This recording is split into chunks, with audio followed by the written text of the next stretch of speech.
Still independently owned. Still independently owned. None of that's changed. All None of that's American owned. changed. American the brew. caveat, yes. I'm going to keep talking over you. All right, keep going. No, that's all I have to That's say. all. That. That's farmer friend, singer-songwriter Lyal Strickland. And that's farmer friend and jack of all trades Chris Horn. And we're Those Tastebud guys.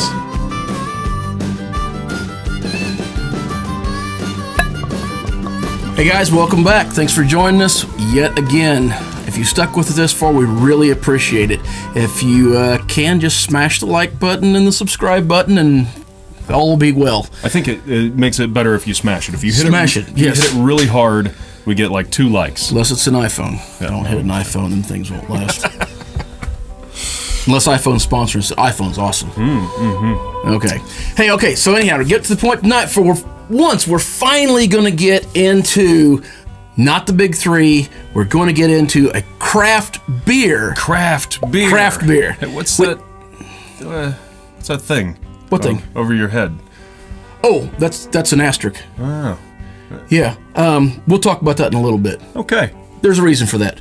We're going to check out Sam Adams Boston Lager tonight. Why? Because of the largest craft beer in the United States. And that's a good thing. It is. You can find them almost anywhere. Anywhere. It's ubiquitous. Yes. So they're not the oldest, but they're probably one of the most well-known. And here's my other favorite thing. This is the first beer we get to use that doesn't twist off. We get to use the bottle openers. This is a Boston Lager.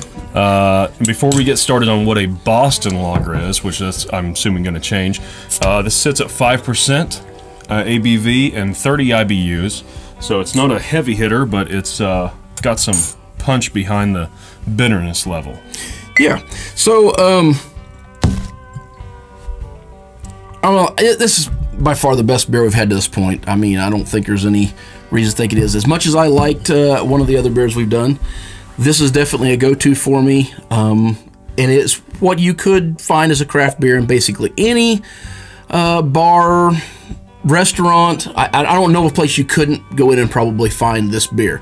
So again, widely available, easy to find, and good price point. Yeah, it's not going to be terrible. They're right at that $8-9 6-pack, I believe. Yeah, sometimes you find it a little cheaper. If you do, it's a great deal. Now, Boston Lager, Chris, tell me, what is a Boston Lager? Sorry, I had to take a drink. I was thirsty. All right, Boston Lager is actually a Vienna lager. Okay, so you're saying Boston Lager is just a marketing thing? I think Boston Lager is a marketing thing for them. Yeah. So Vienna lagers are also known as a pre-prohibition lager. Okay. And they was kind of the premier beer back in before pre-prohibition. During Prohibition, that time we couldn't drink. We might need to go back to that. We have to. I really haven't had nothing. Anyway, so yeah, it was the most popular beer back in the United States back then. Yeah. So they call it pre-prohibition. I didn't know that. I looked that up. It's not something I've ever heard anybody call this, but now you know. Now, Vienna Lager is a style that's actually more prevalent than you might think. I didn't know this until we actually started looking this up, because although I drank Sam Adams for a long time, and it's a go-to, it's a safe beer choice for me. Vienna Lager, there's also several beers that fall under that category because somehow they got filtered through Mexico, right? Yeah, so the story made sense after I figured it out. And when you hear the beers like Dos Equis, Negra Modelo, and then go way up north to like Leinenkugel's Red. Yeah, but I couldn't figure out why he was calling Mexican beers Vienna lagers. So apparently what it mostly was is when the area in Vienna, they moved out and they kind of landed down in Central America, South America, and then filtered the way up. So it kind of originated down there. So now it makes sense that the Mexican beers as we know it are primarily Vienna lagers. Yeah. So now if you've had Dos Equis or Negra Modelo, this has an incredibly different flavor profile, I think. It's a lot hoppier. It bites you back a little bit more. I see the similarities after I learned it, but I would never have categorized. I had no clue. So yeah, so we're kind of sitting in a nice amber golden color. What are you thinking? What do you got? Well, I keep wanting to say something about the smell of it, but it's just kind of got a sour smell. Yeah, a little bit.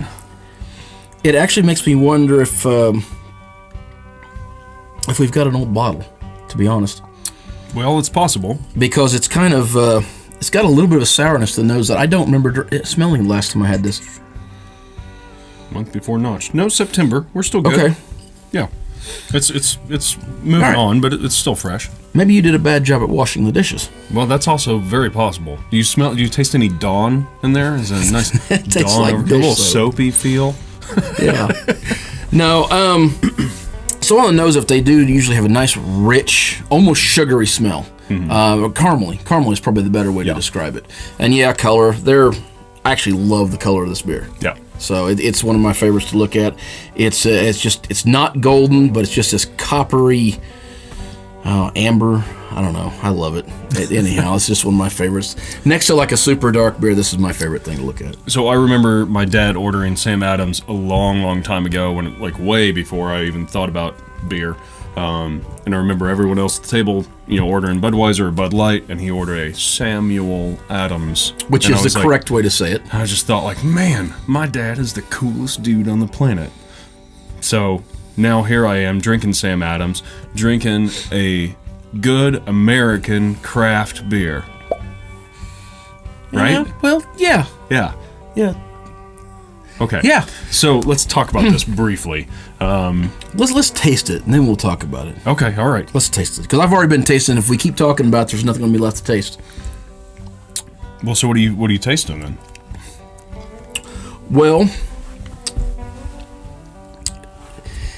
it's actually a little more bitter than the previous beers. So if we go back to Budweiser, Blue Moon, Shock Top, and of course Blue Moon and Shock Top had that orange flavoring added to it. Yeah, so you start with Bud as a clean palate. Shock Top is decidedly orange, almost sickeningly. Yeah. But it has that level of bitterness in there. Yeah. So, although this one, I think we said it was a 30 IBU, whereas Shock Top was a 8 or 10, Yeah, something like that. Yeah. So, this one, got a hair on me. This one has that edge of hoppiness to it that none of the others had. And don't be scared of that. That's not a bad thing. It's not like an IPA or nothing. It is really, really good. I actually use this as a break from IPAs when I'm out, and I want something that still has a little bite to it, but it's not like overwhelming and going to kill my taste buds. Yeah. So, that caramely smell, I still taste that too. So you get that real, it's light. I mean, it's not a flavoring like you're thinking of caramel like a candy. Yep. It's more of a caramelization. It's a little malty. Yeah, and it's got like the slightest wood hint to it, but I mean, I may be imagining it. It's so slight. Like cedar? I don't know. I just maybe. Okay. Maybe. It's really light though. And then it's got this bit of I don't know what to call it. Almost a copper flavor, a metallic overtone that kind of brings out I don't want to say bloody taste. That's a terrible thing to say, but that kind of iron-ish taste to it that kind of really comes along with the bitterness. But yeah, this tastes worse now that you said blood. I know I didn't want to use that term. I really didn't. It was tasting fine before. Now all I can taste is blood. No, it is good. It's pretty well-rounded beer for what it is. This is a beer that the more I drink it, the more I like it. Yeah. So, I don't know why I was worried about being fresh. They've got several breweries. Obviously, the original one was in Boston. That's actually, weirdly enough, their smallest brewery as well. Okay. But they do all the really neat stuff there in Boston. And as I understand it, they have the best tour ever. So if you get a chance to go that tour, do it. I know I am absolutely planning on trying to do it at some time. They also have another... Hang on. I have to look this up. So there is one in Cincinnati, Ohio. That's not the one I had trouble saying. It's in Pennsylvania. Got that word right? Yep. Breenigsville. There we go. Pennsylvania. It's close enough. I would never build anything there. There's no way I'd have built something there. That's crazy. Yeah. Anyway, so you shouldn't have any problem finding it or getting something fresh from it. We actually checked with a friend of ours out in California just to make sure that we wasn't lying when we said we could get it everywhere. And he said, yeah, he actually just had one the night before when I talked to him. So. It is nationwide. And this is a beer that is going to be at any bar you go to, and I do mean any bar you go to. If they have a small craft section, when like they say like, you have any craft beers on tap, and they have like 4 that they have, this will be one of them. Or they're seasonal. Yeah. Sam Adams seasonal. Most likely. And because it's in the craft section, it's a craft beer. I'm so anxious to get to this. Okay. Keep teasing it.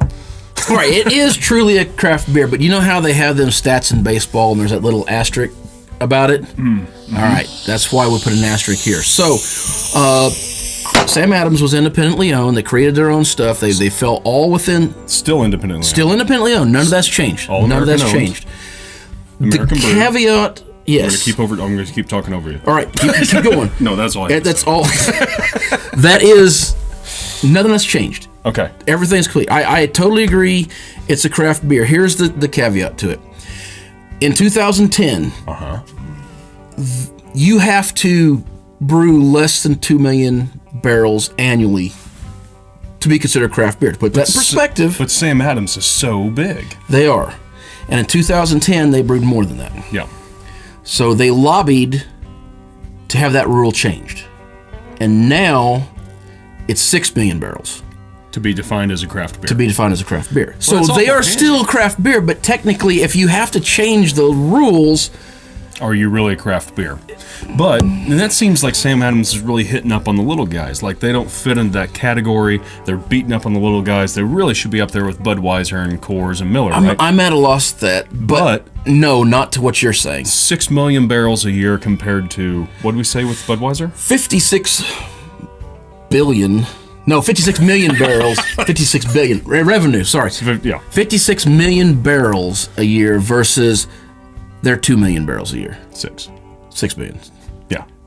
2 billion in revenue. You really confuse me.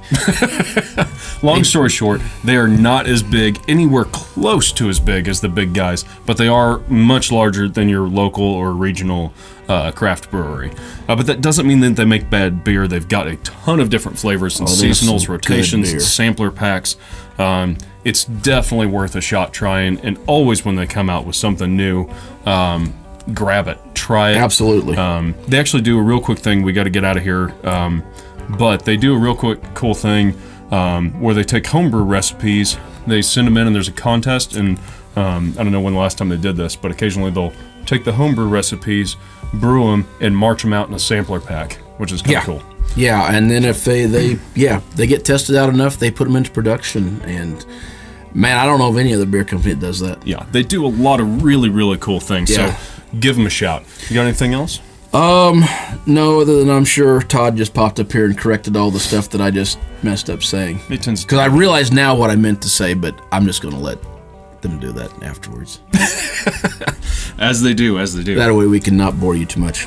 All right. So, until next time, Whether it be the beer you're drinking, the food you're eating, the clothes you're wearing, or the people you're meeting, grab a buddy. try something new.